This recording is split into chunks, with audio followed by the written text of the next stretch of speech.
بالله السميع العليم من الشيطان اللعين الرجيم.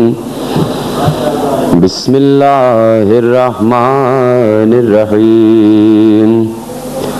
الحمد لله المعروف من غير رؤية والخالق من غير روية الذي لم يزل قائما دائما إذ لا سماء ذات أبراج ولا ليل داج ولا بحر ساج ولا أرض ذات مهاد ولا خلق ذو اعتماد. والصلاة والسلام والتحية والإكرام على نبي الرحمة وخازن المغفرة وقائد الخير والبركة ومنقذ العباد من الهلكة سيدنا ومولانا أبي القاسم محمد وأهل بيته الطيبين الطاهرين المعصومين المظلومين المنتخبين المنتجبين الذين أذهب الله عنهم الرجس وطهرهم تطهيرا.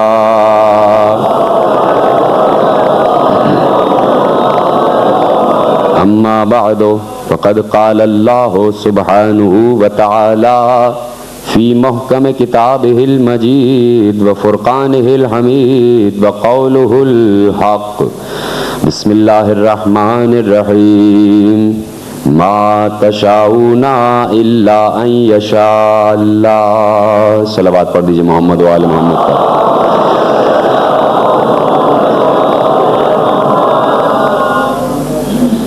چودہ سو 28 ہجری کے عشرہ ماہ محرم کی آپ حضرات آج 5ویں تقریر سماعت فرما رہے ہیں. آل محمد اور مشیت خدا کے عنوان سے مسلسل ہم محو گفتگو ہیں اور سرنامہ کلام میں بھی اسی سلسلے سے آیت پیش کی جا رہی ہے کہ اللہ ارشاد فرما رہا ہے اے آل محمد تم وہی چاہتے ہو جو میں چاہتا ہوں. یہ قرآن ہے، یہ حدیث نہیں ہے، یہ روایت نہیں ہے، یہ قرآن ہے. اور قرآن میں اللہ نے اپنی مشیت سے آل محمد کا ربط کھلے الفاظ میں بیان کر دیا. یہاں پر قرآن نے کسی مصلحت سے کام نہیں لیا اور قرآن کبھی بھی مصلحت سے کام لیتا ہی نہیں. وہ اللہ عام انسانوں کی طرح نہیں ہے کہ کبھی کچھ بات کہہ دے کبھی کچھ بات کہہ دے. اس نے دو ٹوک فیصلے میں ایک جملہ کہہ دیا کہ اے آل محمد جو میری مشیت ہے وہی تمہاری مشیت ہے. توجہ کر رہے ہیں آپ؟ آل محمد جو میں چاہتا ہوں وہی تم چاہتے ہو. اب اگر اس آیت کی تفسیر لکھنے کوئی بیٹھے یا اس آیت کی تفسیر کو بیان کرنے شروع کرے تو دفتر کے دفتر ہیں جو کھلتے چلے جائیں اور اسرار نہ ختم ہو. دفتر کے دفتر رجسٹر پر رجسٹر آدمی لکھتے چلے جائے، گھنٹوں آدمی بولتا چلا جائے، لیکن اسرار ختم نہیں ہوں گے. اور اس کے لیے شرط یہ ہے کہ اگر انسان ان باتوں پر غور کرنا چاہتا ہے، ان باتوں پر بولنا چاہتا ہے، ان باتوں پر لکھنا چاہتا ہے، اس کے لیے شرط یہ ہے کہ اس کو معرفت ہو آل محمد کی. جو ایک لفظ بار بار میں اپنی تقاریر میں استعمال کرتا ہوں، معرفت، یہ معرفت بہت ضروری ہے، اس لیے کہ کائنات کی ابتدا ہی معرفت سے ہو رہی ہے. وہ جو لفظ ہے کہ فَأَحْبَبْتُ لَكَ أَنْ عُرَفْ، اللہ نے کائنات کی ابتدا ہی یہ کہہ کے کی کہ میں نے چاہا کہ میری معرفت ہو. تو اللہ نے کائنات کی ابتدا میں ہی لفظ معرفت رکھ دیا کہ تمہیں اب کچھ بھی ہو جائے غور و فکر کی حدوں تک کیوں نہ پہنچ جاؤ، جب تک معرفت نہیں ہوگی کسی چیز پر یقین نہیں آئے گا. معرفت سمجھتے ہیں نا آپ؟ عرفان ہونا، کسی چیز کا، کسی شے کا عارف ہو جانا، اس کے متعلق جو کچھ وہ ہے ویسا اس کی حقیقت کو پا لینا، اس کو کہتے ہیں معرفت. اور اس میں سب سے بڑی منزل ہوتی ہے یقین کی منزل. یقین ہونا لازمی ہے. اس لیے اکثر عرض کرتا ہوں اور آج پھر عرض کر دوں کہ حدیث یہ ہے کہ اگر ہمارے فضائل میں سے، دیکھیے جب کہہ دیا کہ کچھ راز ہے، تو یہاں پر جب لفظ آ گیا کہ راز، اسرار، سر ہمارے اور اللہ کے درمیان، تو کوئی نہ کوئی بات ایسی ہے کہ جو چھپائی گئی ہے، اس کا یہ مطلب ہوتا ہے. اب اگر کوئی حدیث سمجھ میں نہیں آ رہی اور کسی حدیث پر آپ کو کوئی اعتراض ہے، اور کسی حدیث سے متعلق اگر کوئی بات کی جا رہی ہے، وہ توجیہ اور وہ تجزیہ آپ کو پسند نہیں آ رہا یا آپ کو سمجھ میں نہیں آ رہا، تو اس کا قصوروار نہ وہ حدیث ہے، اس کی قصوروار نہ وہ درایت ہے، اس کے قصوروار نہ وہ روایت ہے، اس کا قصوروار آپ کی عقل ہے، معرفت ہے اور شعور ہے. اگر کوئی بات آل محمد کے اسرار میں سے سمجھ میں نہیں آ رہی تو آپ کی معرفت میں کمی ہے. یہ بات آپ اپنے لوح دل پر تحریر کر لیں. توجہ ہے؟ اگر کوئی بات اسرار آل محمد میں سے سمجھ میں نہیں آ رہی اور سوالات پیدا ہو رہے ہیں اور یقین نہیں آ رہا، سمجھ لیجئے معرفت میں کمی ہے معرفت میں. آل محمد کی بلندیوں میں کوئی کمی نہیں ہو سکتی، ہماری معرفت میں کمی ہو سکتی ہے. ان کی بلندیوں میں کمی نہیں ہو سکتی. اب رہی یہ بات، شروع کر دی ہے میں نے گفتگو اور آپ متوجہ ہیں، اب رہی یہ بات کہ کوئی یہ کہے کہ آپ نے، ایک جنرل بات کر رہا ہوں اور عام گفتگو ہے جہاں تک پہنچے، کوئی یہ کہے کہ بھئی آپ لوگ یہ اتنا موضوع کیوں بنائے ہوئے ہیں کہ توحید سے ربط کیوں آپ اتنا قریبی ثابت کرنے کی کوشش کر رہے ہیں. ایک سوال یہ پیدا ہوتا ہے کہ آپ نے یہ موضوع کیوں رکھا کہ آل محمد توحید سے اتنے قریب ہیں اور اس میں شکوک پیدا ہو جاتے ہیں، یہ موضوع رکھنا ہی نہیں چاہیے. میں ہر طریقے سے، ہر زاویے سے کوشش کر رہا ہوں کہ گفتگو کروں کہ جہاں جہاں سوال اٹھ سکتا ہے، ہر وہ سوال جو آپ کے ذہن میں اٹھ سکتا ہے، میں کوشش کرتا ہوں کہ اس کو ڈسکس کروں اور خود اس سوال کا جواب تلاش کرنے کی آپ کے ساتھ مل کے کوشش کرتا ہوں. کہ پھر یہ موضوع آپ کیوں رکھتے ہیں جس سے ایک شک کی کیفیت پیدا ہو جائے، ابہام پیدا ہو جائے، تو آپ یہ موضوع ہی نہ رکھیں. آپ آل محمد کو اتنا بلند کیوں کرے دے رہے ہیں کہ جہاں پر عقیدوں میں تزلزل آ جائے اور لوگ یہ نہ سمجھ پائیں کہ کس کو خدا کہیں. تو یہ موضوع رکھنے کی اس لیے ضرورت ہے کہ جو بار بار میں حدیث قدسی پڑھتا ہوں اس میں ایک مصلحت ہے کہ جب کائنات کی ابتدا ہی اللہ نے یہ کہہ کے کی کہ میں چاہتا ہوں میں پہچانا جاؤں، میری معرفت ہو، تو مجھے آپ اپنے ایمان سے یہ بتائیں کہ اگر میں صرف ذکر اللہ کر رہا ہوں، کوئی بھی مجھ سے مراد کوئی بھی ذاکر ہو، کوئی بھی خطیب ہو، کوئی بھی عالم ہو، اگر وہ صرف اللہ کا ذکر کرے اور آپ کو اللہ سمجھانے کی کوشش کرے تو کیا اللہ آپ کو براہ راست سمجھ میں آ جائے گا؟ اگر آپ کو یہ بات سمجھ میں نہیں آ رہی تو آپ ذرا باہر نکلیں اپنی اس دنیا سے اور دیکھیں جو پاکستان میں سینکڑوں مدرسے کھلے ہوئے ہیں، سینکڑوں مدرسے، وہاں صرف اللہ پڑھایا جا رہا ہے اور کچھ نہیں پڑھایا جا رہا، تو کیا وہ اللہ کو سمجھ چکے؟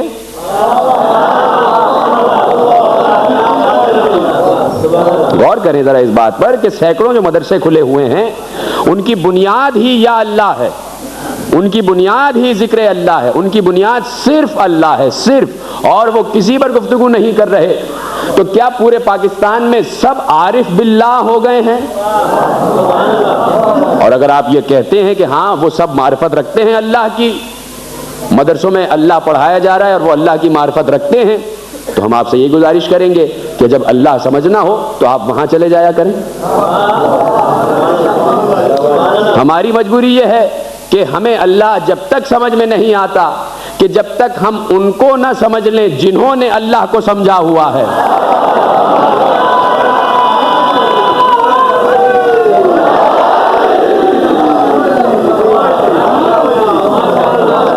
یہ ہے ایک چینل، یہ بیچ کا میڈیم ہے کہ جو اللہ نے رکھا ہے، ہم نے نہیں رکھا، ہم نہیں بنا رہے آل محمد کو چینل، ہم نہیں بنا رہے آل محمد کو ذریعہ، ہم نہیں بنا رہے، اللہ نے ذریعہ رکھا ہے۔ کل میں نے عرض کیا تھا کہ اللہ جب خلقت کی منزل پر آیا تو اس کا کام مکمل ہو گیا، محمد اور علی کو خلق کر کے، آل محمد کو خلق کر کے اس نے جو چاہا وہ ہدف پا لیا۔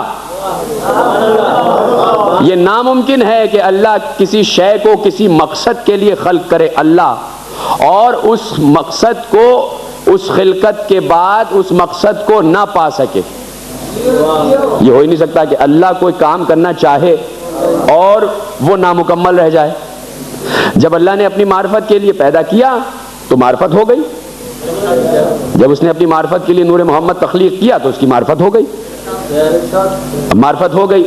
اب کل عرض کر چکا، ذہن میں آپ کے جملے ہیں کہ انہوں نے چاہا کہ اللہ کی معرفت کی وسعتوں کو پھیلایا جائے، اس کی وسعتیں بڑھائی جائیں، اس کی قدرت کا اظہار ہو۔ اس کی تو یہ بڑائی تھی، اللہ کی یہ بڑائی تھی کہ اس نے آل محمد کے بعد کسی کو خلق نہیں کیا، یہ اللہ کی بڑائی تھی۔ نہیں تو اگر آل محمد جیسی عظیم مخلوق خلق کرنے کے بعد چھوٹی مخلوق خلق کر دیتا تو اس کی بڑائی میں حرف آتا، اتنا بڑا کام کر کے۔ اس پر سوچا کریں، اس پر سوچیں، آپ سوچا کریں، اس پر غور کیا کریں، یہ جو جملے عرض کیے جاتے ہیں کہ اتنا بڑا کام کر چکا، تو اب بتایا کہ اس کی قدرتوں کو وسیع ہونا چاہیے، پھیلنا چاہیے اور آگے بڑھنی چاہیے بات، اور جتنی قدرت ہو سکتی ہے اس کا اظہار ہوتا چلا جائے۔ یہ ہے۔ اب مسئلہ یہ ہے کہ ان کے اختیارات پر جب گفتگو ہوتی ہے، آل محمد کے اختیارات پر جب گفتگو ہوتی ہے، اور ہم یہ کہتے ہیں کہ اس قدر مختار ہیں کہ سارے وہ کام کرتے ہیں جو اللہ کرتا ہے، یہ ہم باتیں بتاتے ہیں آپ کو کہ سارے وہ کام کرتے ہیں جو اللہ والے کام ہیں، بے عین ہی وہ کام جو اللہ کر رہا ہے وہ کام کر کے دکھاتے ہیں۔ یعنی ہم اگر بیان کریں کہ مردوں کو زندہ کرتے ہیں، رزق بانٹ دیتے ہیں ایک انگلی کے اشارے سے، جس کو چاہیں زندگی دے دیں، جس کو چاہیں موت دے دیں، جس کو چاہیں اولاد دے دیں، جس سے چاہے اولاد چھین لیں، اللہ کہے اولاد نہیں ہے، یہ کہیں ہم ساتھ دے رہے ہیں،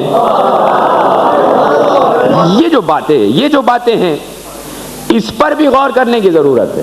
اس میں کوئی غلو نہیں ہے، اس میں کوئی شرک نہیں ہے، کفر نہیں ہے، یہ بھی ایک ربط ہے آل محمد کا اللہ سے، ایک معاہدہ ہے، ایک معاہدہ ہے۔ اس میں کہیں سے اللہ کی کسر شان نہیں ہو رہی، اس میں کہیں بھی اللہ کی شان نہیں گھٹ رہی، اس میں اللہ کی شان بلند ہو رہی ہے۔ ایک کلیہ دے رہا ہوں، ایک فارمولہ دے رہا ہوں، اللہ کی شاہکار تخلیق کو جتنا بڑھ کے دیکھو گے، جتنا بلندی پہ دیکھو گے تو اللہ ہی تو بلند نظر آئے گا نا، وہ اس کی ہی تعریف تو ہوگی نا بھائی۔ آپ اللہ کے کسی بندے کی تعریف کر رہے ہیں، کسی مخلوق کی تعریف کر رہے ہیں، اللہ کی کسی صنعت کی تعریف کر رہے ہیں، تو وہ اس ہی کی تو تعریف ہے نا بھائی، اس کی ہی تعریف ہے کہ اس نے بنایا ہے، اس نے تخلیق کیا ہے۔ یہ ہے موضوع کہ اگر یہ کہا جا رہا ہے، یہ دیکھیے، یہ درود پڑھیں، ان کو جانے دیں بھائی، یہ عجیب اس طرح کی باتیں۔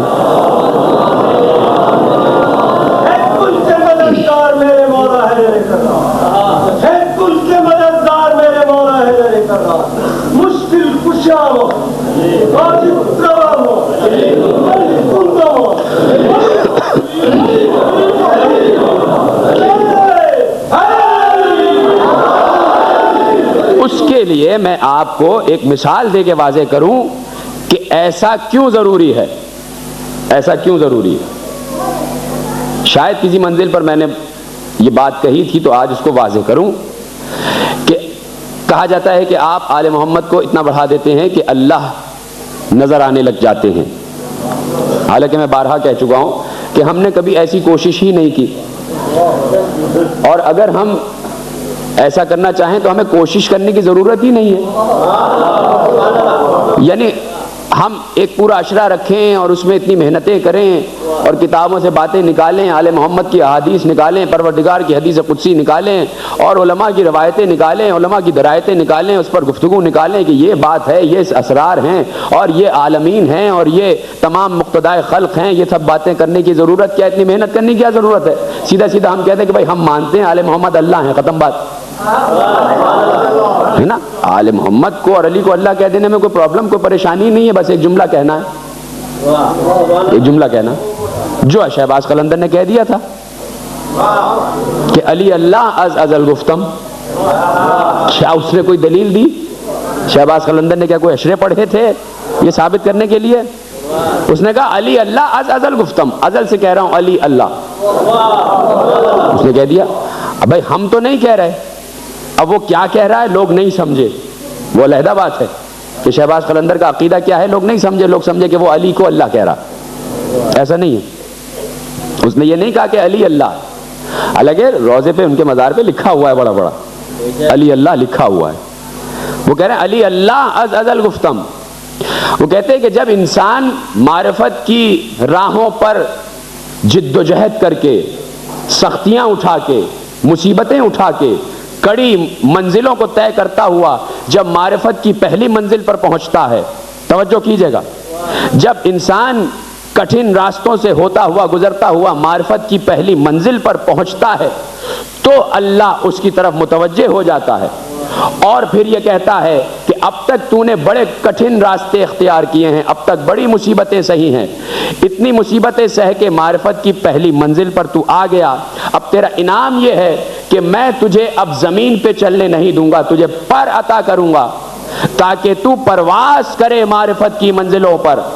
وہ کہتے ہیں کہ اللہ نے مجھے پر عطا کیے تاکہ تو معرفت میں آگے بڑھتا جا، آگے بڑھتا جا، اور دیکھ میں تجھے کہاں نظر آتا ہوں۔ وہ کہنے لگے میں علی کو پانے کے لیے پرواز کرتا ہوا پہلے آسمان پہ پہنچا، وہاں بھی نظر نہ آیا، معرفت میں دوسرے آسمان تک پہنچا، وہاں بھی نہ دیکھ پایا، تیسرے پہ پہنچا، وہاں بھی نہ ملا، چوتھے پہ پہنچا، وہاں بھی علی نہ ملا، یہاں تک کہ پرواز کرتا ہوا ساتویں آسمان پہ پہنچا، وہاں بھی نہ ملا، یہاں تک کہ سدرۃ المنتہا پہ پہنچا، وہاں بھی علی نہ ملا، یہاں تک کہ میں نے لوح کو پار کیا، وہاں بھی نہ ملا، یہاں تک کہ قلم کو پار کیا، وہاں بھی نہ ملا، یہاں تک کہ کرسی تک پہنچا، وہاں بھی نہ ملا، یہاں تک کہ عرش تک پہنچا، وہاں بھی نہ ملا، وہاں بھی نہ ملا۔ تو کہتے ہیں کہ اب میں نے اپنی پرواز کو تیز کیا اور میں اس جگہ پہنچا جو جگہ عالم ازل ہے، جو جگہ عالم ازل یعنی ابتدا ہے، جس کو ازل کہتے ہیں۔ جب میں ازل میں پہنچا تو مجھے وہاں دو ہستیاں نظر آئیں، ایک عبد اور ایک معبود۔ عبد کی شکل میں علی کو دیکھا، معبود کی شکل میں اللہ کو دیکھا، دو ہستیاں نظر آئیں، ایک عبد اور ایک معبود، ایک علی اور ایک اللہ، ایک اللہ اور ایک علی۔ کہتے ہیں جیسے ہی میں نے عالم ازل میں ایک عبد کو اور ایک معبود کو دیکھا، کبھی میں نے علی کو دیکھا، کبھی میں نے اللہ کو دیکھا، میری زبان سے نکلا علی اللہ، علی اللہ، علی اللہ۔